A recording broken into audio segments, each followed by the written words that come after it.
everybody, and welcome to this week's Facebook Live. My name is Deborah Byrne from Deborah Byrne Psychology Services, known across social media as DBpsychology. So this morning I'm going to talk about this week's blog, which is all about gaslighting. So gaslighting, and this is something that is used in relationships. Most of the time, if you hear the term gaslighting, or if you've seen the old movie, the black and white movie, and I think there have been a few movies about this, or remakes of the movie, that it was originally used in an intimate relationship where a man was, using the tactics against, I think it was his wife, but it could have been his partner or girlfriend. So that's what we think of. Most of the time we think of when we hear of gaslighting tactics. We think of these kind of relationships, an intimate relationship, but it can be used in other settings too, and I will talk about that in a minute. So what is gaslighting? Gaslighting is a recognized form of psychological manipulation. It can be one person. That's the thing. We can think it's one person targeting another person, but there have been cases and quite a lot of instances where it's been a group of people, but you'll find that usually the group is dominated by one person, as is, somebody in a group will always take a leadership role, but they will then manipulate. They will target one individual and use this form of manipulation against somebody else. So it's not just in intimate relationships. It's not just one person against one person. So that's, a misconception sometimes that we can have. And basically what it is, though, is it's to get you to start questioning your own reality. So if you're targeted, if you're the victim of this constant, and it is constant, it's a drip, drip, drip. It's not a one-out attack. It's not a one-off attack. It is constant and consistent, dripping and drip, drip, drip attacks against you in different ways. And basically what they're trying to do is get you to question your sanity. You'll start to not understand who to trust, who is lying to you, who isn't lying to you. You're questioning your own reality and your own judgment, your own sense of judgment. They attack your identity. It's a very, very nasty form of abuse, and it is very much a form of abuse, and I'll come to that towards the end, but it is a form of abuse and it is against the law. When we talk about coercive control, and I'll talk about that at the end, but it is, it's part of coercive control, so therefore it is against the law, and people have been prosecuted successfully since the law was set up in 2018 in Ireland. I'm talking about the law in Ireland. So the perpetrator uses an attack format, and that attack format can be in the form of denial, misdirection, contradictions, misinformation. So anything at all that gets you, to, as I said, question your reality, your own reality. But the whole goal of all these constant attacks is to destabilize you. That's what they're trying to do. They're trying to destabilize you mentally, and of course that's going to have a knock-on effect to you physically. So as I said, it's very, very much a form of abuse. It is domestic violence. If you're dating somebody, or if you are an elderly person and it's one of your children, or if you're married to somebody, if you're a partner, then it is definitely covered domestic violence. It comes under domestic violence. And you have got protection now under the law. You have protection under the law. So you have to understand that you can have somebody prosecuted for this. That can be very hard.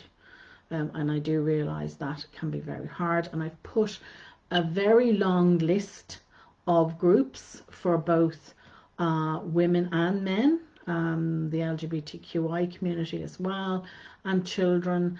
I've put all those as quite a lengthy list of support organisations in Ireland and in the UK. I've put both up there.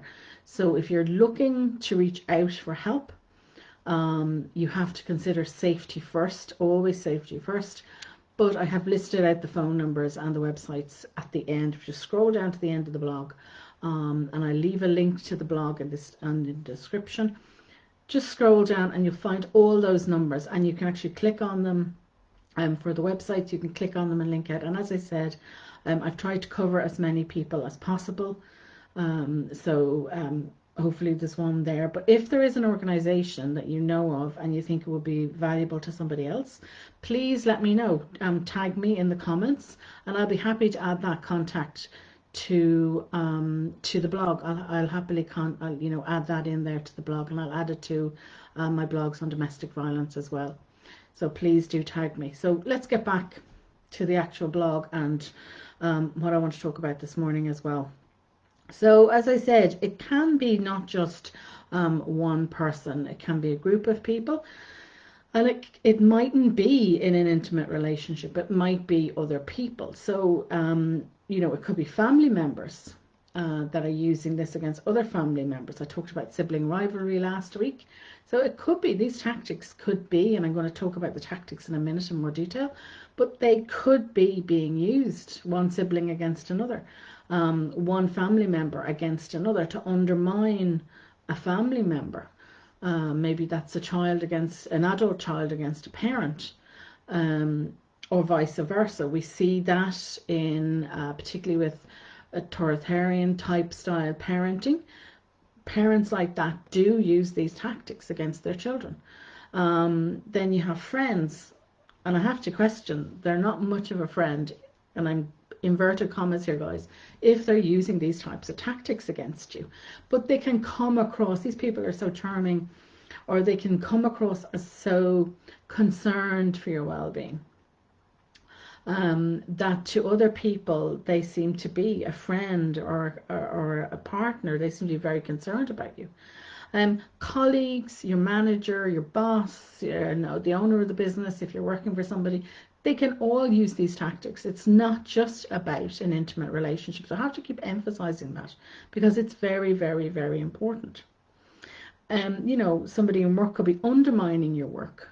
So it doesn't really matter what the relationship is to that person, what your relationship, if you were a victim of this, and it does not matter what that relationship is, it is still deliberate. They are still getting something out of it. They are still deliberately targeting you, and it is highly, highly abusive, and it is completely unacceptable behavior.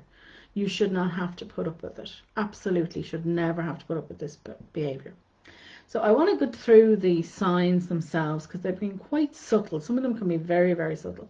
So I will be checking with my notes for this, because they're quite lengthy, and I really want to emphasize and get people recognizing what this kind of tactics, what kind of tactics they can use against you.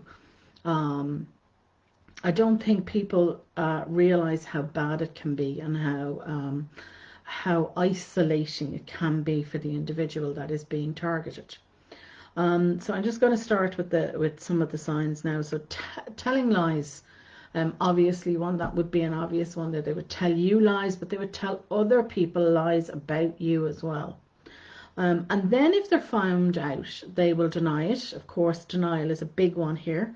And they will lie to cover a lie. So if you catch them out on a lie, they will try and convince you that you didn't hear them correctly, or no, that's completely wrong, and they will lie. So if somebody came to you and said to you that this person had done something, and they had told you they were at work, and a friend said to you, oh, I saw such and such a person, your partner, I saw him at the cafe down the road, and you confront him about that, he's going to lie to you. He's going to then try and turn it around as much as possible. They will try and turn everything around, and they will lie to you. They will lie, and then they will lie to cover lies. And always use denial to start getting you questioning the people around you, start getting you to question your own sanity and your own reality. So they will use the people that are nearest and dearest to you, and what you hold sacred as well. So they'll question your identity. They'll question your skills as a parent, maybe. They'll question your skills in work. They'll question your cooking skills. They'll question anything and everything about what you can do. They'll find out what you like to do, what your hobbies and interests are. They'll find out these things because they don't start off attacking you. They'll start off nice and they'll want to get to know you. And it's very, very, very subtle, very, very subtle and very slow to start with. So when they're attacking you, then they'll have built up an awful lot of information about you, or they might try and test the water initially by giving you give you a compliment, but it's not a compliment. So they'll say to you, oh, that dress looks nice on you, but you look a bit fat in it.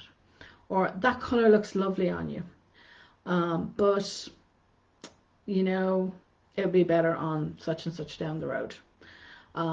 So they'll give you a compliment, but it's not a compliment. And, you know, I'm sure you've met family members who do that sort of thing, because, you know, there are people in families who will make some sort of compliment, but it's not a compliment.